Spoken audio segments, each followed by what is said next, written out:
Y'all know what it is. It's your man from the Meadowlands, the Big 702. You know what it do. 89106, oh so sick with it. And all the way down to the 030. Don't act like you don't know. It's the big homie. Vegas Chronicles. You know the intro, bro. Anyway, hey, excuse me. Let's get to the point. When I bring you these videos is to give you pure insight into Vegas history. It's not to glorify ignorance or recycle mental and unfortunate bullcrap that goes on in our community. That's not what this platform is about. What I do is I spit Vegas history from someone that participated in the streets of Vegas. I was immersed in that lifestyle, so I'm speaking on it and I'm giving clarity so people from out of state and other people who don't really know what went on, try to put us where we wasn't at or make things what they wasn't. A lot of y'all think Naked City was worse in bad places. Y'all got the game messed up, man. Sierra Vista is not a bad neighborhood. It's a strung out neighborhood. The bad neighborhoods is basically been tore down. Or they're just laying over there desolate because people moved away for whatever reason. But Naked City, Sierra Vista, and all them places over there is not bad neighborhood. Y'all need to quit distorting our history, man. And stay y'all ass up out our archives because you're not documenting us right. You're not chronicalizing us right. Not at all. And to you dudes up out here that rode the bench too, quit calling my goddamn phone, man, and telling me why you do me like that, fam? Why you don't ask me no questions. I ain't, as long as I don't lie on you or put you somewhere where you wasn't, don't call my phone about that bull crap. A lot of y'all want me to lie for y'all and make y'all something y'all wasn't. I'm just keeping it 100. I'm speaking on my life. If you got a story to tell, put your stories, out there. I won't narrate yours. I'll try to edit it. And if I'm in your story and you put me somewhere or whatever, and I don't agree with it, I'm gonna make a video and correct you and put, But if I'm making videos and I'm lying about you, dude, hey, get at me. But don't get at me because I'm not making you look good. It's not my job to make you look good. That's your job. If you was participating in something and your performance wasn't up to par at that time, brother, it wasn't up at the par at that time. It's not for me to lie, to say you threw a hook when you threw a right, to say you stood there and fought when you know you ran. I'm not going to do that. So don't call my phone with that bull crap. For real. Especially if you wasn't even active like that when I was out there. And the person I'm talking about, dude, I'm gonna keep it so 100, homie. You slightly above a jaywalking ticket. For real, when it comes to this criminal lifestyle, you slightly above a jaywalking ticket, and that's being fair. You slightly above a jaywalking ticket, dude. You was not about that life like that. And just because you hung around and your dude passed you a 40 and let you hit his backwash, don't make you official tissue. Moving on. Now, when it come to homies, since we talking about homies and stuff like that, I'm going to jump right up into something. I'm going to show you how scandalous a homie can be. And I'm going to use myself as an example. Who better not you than me.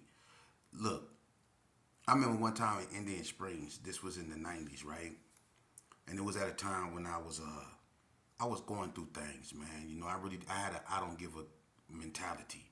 And a lot of my homeboys would tell you back then I was doing stuff that even they frowned upon, and it's no need to go over that because what's done is done. I was going through things mentally and people didn't know.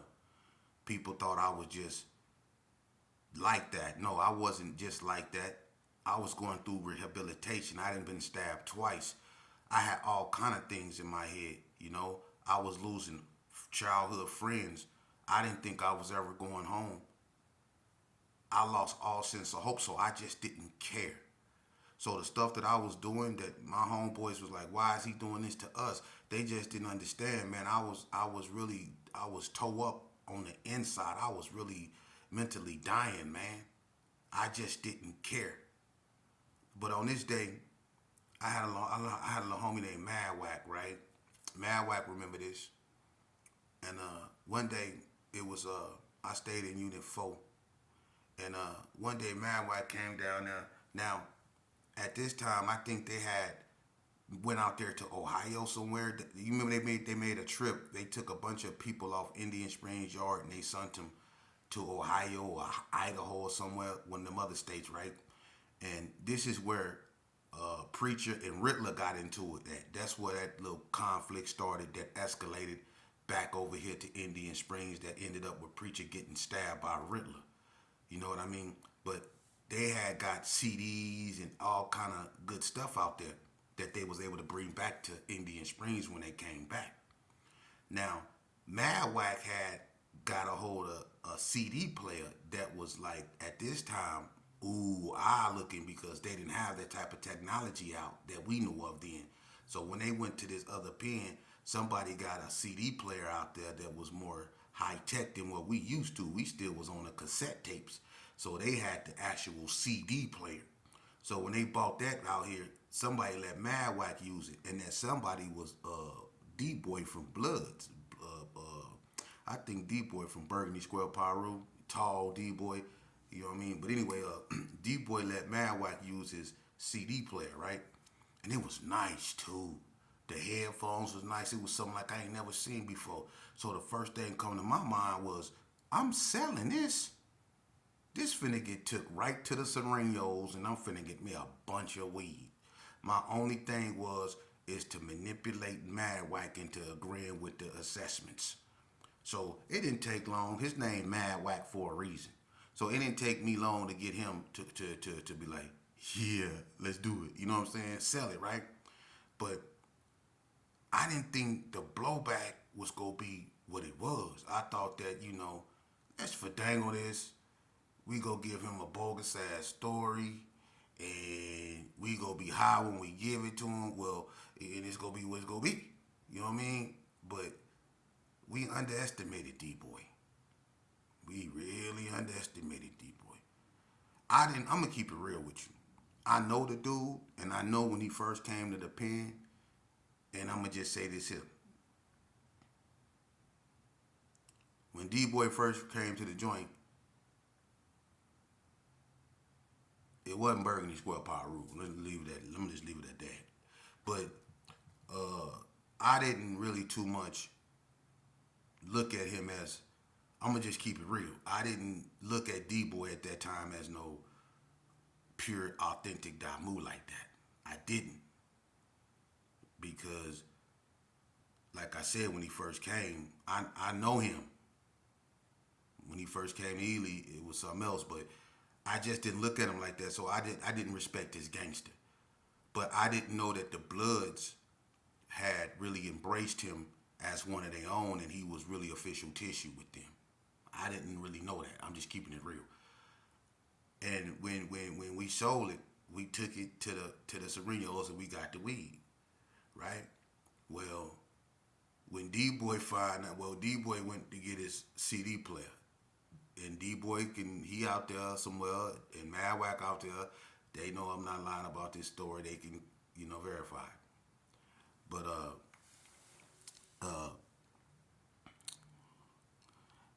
anyway, sorry about the interruption.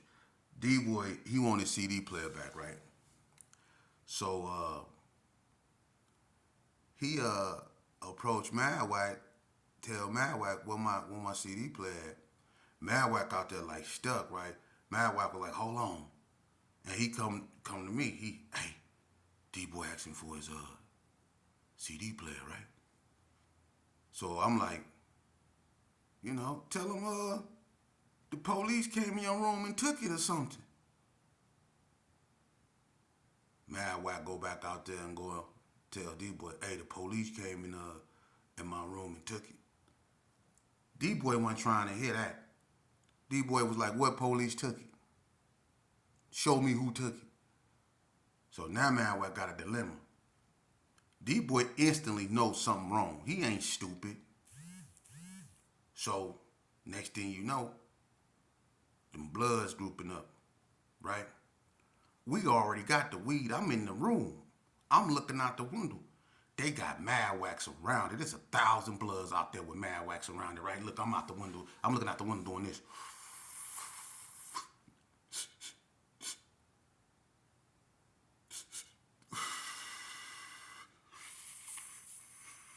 I'm looking out the window. I'm like, they about to kill this nigga. They about to kill it. You know, I'm smoking weed. I'm foul for what I did, and I left him out there like I ain't do nothing, right? So D-Boy was like, I hear my name, and D-Boy was like, where's Sheep at? And I'm like, I know this nigga just didn't tell them that I could hear like, D-Boy, where's Sheep at? So now the bloods, they coming toward the door. Look, I got to vacate the premises. There's 1,000 bloods coming toward the door, right? This nigga done told him what you, man, Wack, you know you gave me up, homie. You know you did. So look, I got to shake the premises. I jet up out the room, right? I'm gone. I jet across the hallway. I go in KK room. Blood KK, Corona, that be with Honey Bear. I go in this room. I say, hey, D-Boy, them old, they looking for me. You ain't seen me, right? And he laugh. He like, what you do? I show him the weed, right? That's all it took, because he's scandalous too. So when I show KK the weed, where you get that from? I'm like, man, tell him you ain't seen me. He was like, that's all it took. He was like, chill, chill. So he go out and go look and shit, right? They down at my door looking for me. I guess they asked KK, you seen Sheep? He was like, no. And so they told man, what, nigga, you better get my motherfucking, and you know, they kind of like threatened him, right? So now it's a big old thing. Now Madwack got to get the homies. Now you got to go get him back his shit. You remember that? You had to go back to that Sereno and get his motherfucking back, and DMC them had to take care of that, and they had that meeting on me. Remember that? They had that meeting on me up there by Unit 6, and and I'm gonna be honest with you, that was probably one of the first times that, you know, they all was in unison when it came to, we go kill Sheep motherfucking ass, you know what I mean? Because every time I got into something, it was always some homies that was on my side, and some homies like, he foul, but on this one right here, they was in unison when they was like, we go kill this nigga Sheep, you know what I'm saying? Because I left Mad Whack out there after I did what I did. But, you know, I'm just keeping it real. We was on some scandalous shit. You know what I mean? And I was, you know, and I left him out there, and them bloods was finna do him, but DMC took care of that. DMC went over there and handled that, man, because, you know, D-Boy was mad. You know what I'm saying? And, you know, they knew I was scandalous. You know, the bloods knew I was scandalous. They knew I was scandalous. You can't trust me, man. For real. They knew I was scandalous. So, you know, it wasn't no, they know once, if I was involved with it. But DMC slide up to me, say, nigga, you better not never do that shit no more, nigga. Left a little homie out there like that, man. Why you don't, you better not never do that shit no more. You know what I mean? But I'm sorry, man, Wack. I know it's been a long time, and I never apologize for doing that. And I'm sorry for leaving you out there like caught up like that, man. You know what I'm saying? And I was blowing too, watching them surround you when you was outside. They had you surrounded. I was smoking too. I was looking out the window looking. I'm just keeping it real, man. That was messed up. But that's how I was, you know. And I mean, you ask anybody, I was foul. You know what I'm saying? I mean, people that snort heroin, I was selling coffee. I was taking them Tootsie Rolls, you know, them Tootsie Roll sticks, and taking little pieces off of them and wetting it and making it look like heroin. I was doing all kind of stuff, man. And this one fool, man, you know, Texas Mike. I don't remember y'all remember Texas Mike? Texas Mike, right, was this older cat, right? He liked that heroin. He used to run with Gangsta Rob and a few more cats, right? And I had you know, I gave him some, you know, hair really, you know what I'm saying? I don't really, you know, sell drugs like that in the pen. You know, I smoke weed, I take it, you know, I used to extort people for it and stuff like that, but I didn't sell nothing, you know. But anyway, he owed me some money. And he was going around getting everybody, you know, packages and promising everybody all this money, and he was just building up too much of a debt, and he wasn't finna owe me for no money. So I decided to to teach him a valuable lesson. I went and got one of them. Since his name was Texas Mike, I went and got a Texas beef soup packet. And you know they hot, them Texas beef soup packets. And I took one of them, $100 paper of heroin. And I just left a little heroin in it, and I just made sure all the paper was like real vinegary, like they like it, right? And I took the soup packet, and I made sure I put that spicy ass soup packet real nice up in there, and made it look just like heroin. Y'all know how them papers of heroin look. I made it look just like heroin. Made sure that the paper was real vinegary, but the substance in there was straight Texas beef soup packet, and you know it was hot. This dude was so much of a fiend. He owed me some money and had the audacity to walk up to me, talking about, Cheap, I'm sick. Let me just get a little something. I'm like, I wanted to knock him out right there, right? But I had a better plan to get him. You know what I mean? And it was that. I gave him a nice 50 chunk of Texas beef soup packet. And I sat on the side of Unit 5 because I know he a fiend. He just want to get it in a spoon and get it up, and just snort it. That's what he want to do. He one of them snorters. So he want to just get it in a spoon and snort it so he can start doing what he do, right? And that's what he did. He went in the room and he snorted it. And when he snorted it, yeah, I burnt his. Look, he came out with a thing of toilet paper, a guy's of toilet paper poking out his nose, right? The door come flying open, boom, he come flying. What she been? He got a thing of toilet paper stuck in his nose. Look like it's all up in his brain, right? It's sticking all out here, some toilet paper, right? I burnt his ass up. So look, he come busting out the door. What she been? What she been? I'm sitting on the side of the wall, right? He looked at me and said, man, why you do me like that, man? His eyes is watering and everything, right? He come on, he say, why you do me like that, man? Why you do? So I'm just sitting there looking at him, right? And I know I got him good. His eyes is watering. And he one of them dudes that had, Texas Mike is the only person I knew that he had a curl, right? But he had a bald spot. And he had a curl toupee stitched in his head. Texas Mike did. He done got it knocked out so many times. That's how I knew it was a curl toupee. He had a curl toupee stitched in his head. But anyway, he come up over there. He got the toilet paper sticking out his nose. His eyes watering. They red. He done burnt all his nose. He said, man, why you do me like that, man? Why you do me like that, man? And he got too close to me, homie. And he knew how that dude owed me $300-something, homie. And I just, boom, knocked him out. Him and the toilet paper was out there. Toilet paper sticking up in there. He looking up in there, asleep. Straight up, knocked him. I slept his motherfucking ass. For real. See, I was dirty like that. And, Texas Mike, I could have waited because he always paid his debts, you know what I mean? But I just didn't care, and that's just what's my mentality, man. Prison to do that to you. Prison had one of the most coldest effect on your mental state that anything that I can think of, because you go through so many, like, emotional roller coasters, from going to the store and your money not being clear, to being fully dressed to go to the gym only to find out it's been canceled, to being warmed up to go to child and be standing at that gate thinking that they finna open it in the next 5 minutes, then you end up standing there for the next hour, and then you be waiting on mail that don't come. It takes you through so many emotional roller coasters that you kind of, if you don't keep it together, and some people use religion, some people use exercise, some people use medication, and some people use things I just don't want to speak of. But if you don't keep control of your mental state in prison, you can easily fall victim to it, man. And if you do, it's sad. And I fell victim to it. I was heartless. I didn't care.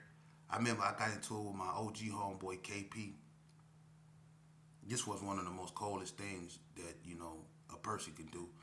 And KP, I've been tripping, man. I used to be around there trying to fight my own homeboys and taking stuff and making people go to the coffee shop and bullying people. And I was just doing stuff that was not of my character, because I really lost myself in that, man, And, I wanted a cigarette, and KP, He stayed next door to me, and I used to always get cigarettes from KP, man, not knowing that one day he go say no, or one day he ain't gonna have enough, and I'm not used to people telling me no, you know. So when I asked him for a cigarette, he was like, "Only got a couple left." I didn't think that meant no.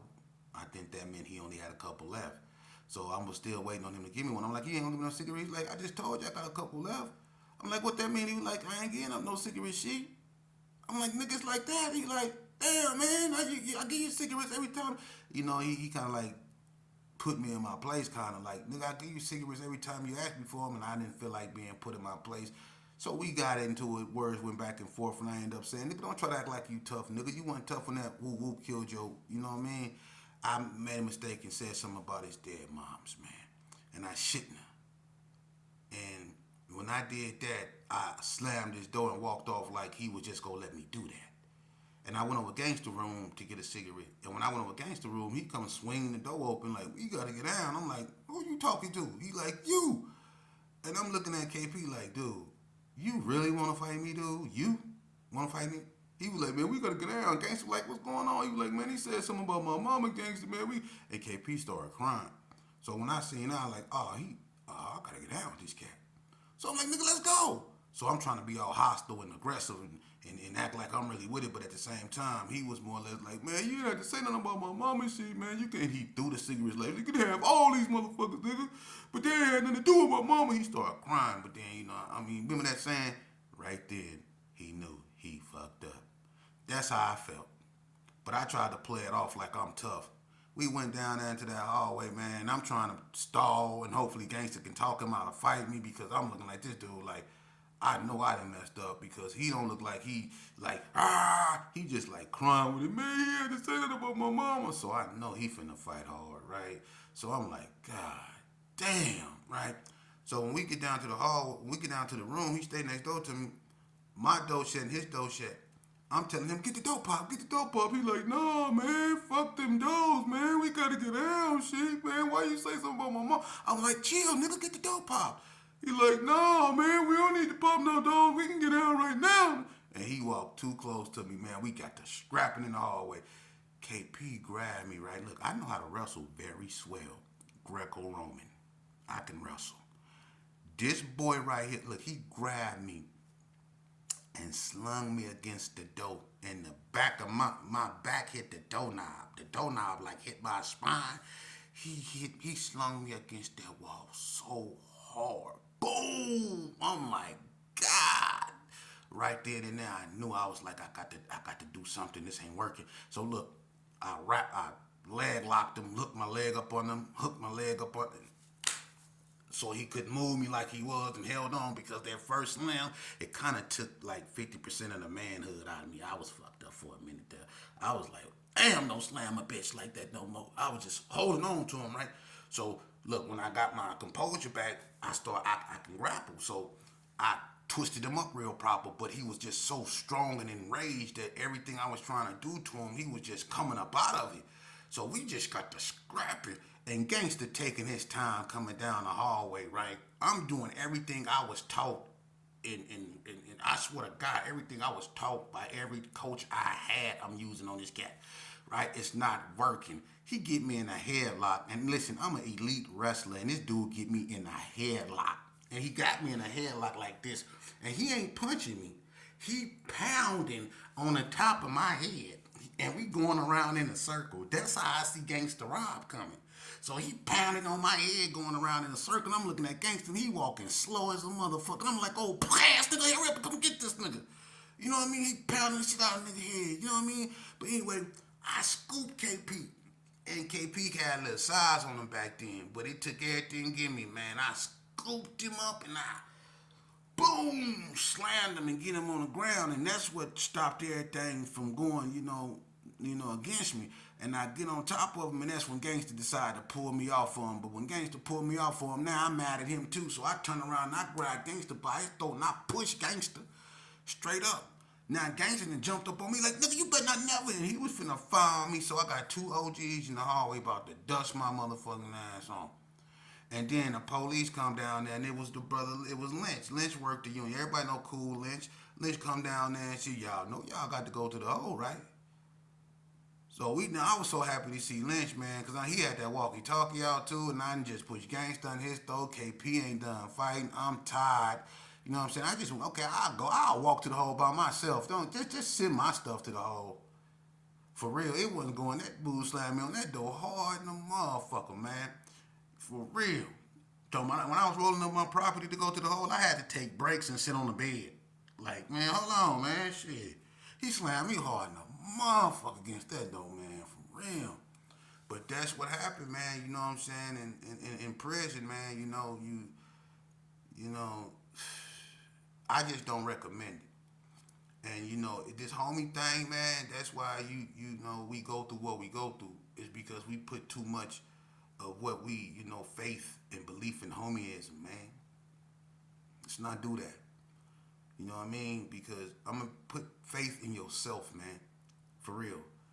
And it's not enough for you OGs out here, man. If y'all go sit these youngsters down and talk about something, or if y'all can get their attention for a certain amount of time, man, try to put something positive in their ear, man.